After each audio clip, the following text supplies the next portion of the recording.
Hello guys, yes it's my birthday. তো বার্থডের দিন, এটা আগের দিনের 12টার সময় আমাকে মইনি হঠাৎ খাওয়া দাওয়ার পর সারপ্রাইজ দিল। একটা ফ্রুট কেক নিয়ে এসেছিল।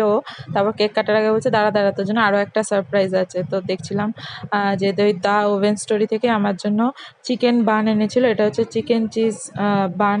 তো এটা আমার খুব ফেভারিট, আমি মাঝখানে 1-2বার খেয়েছিলাম। তো ও জানে এটা আমার ফেভারিট, তাই জন্য এটা এনেছিল। তারপর এখানে আমরা 12টার সময় কেক কেটে নিলাম।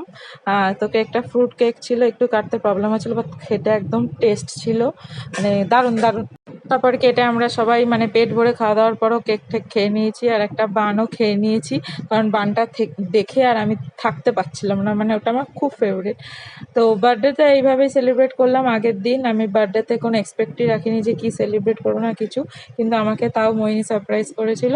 তো সেটা আমি পরের ব্লগে দেখাবো, তোমরা অবশ্যই দেখো, সাথে থেকো, পাশে থেকো, সাপোর্ট করো একটু, আর লাইক অ্যান্ড সাবস্ক্রাইব করে দিও। Thank you, by.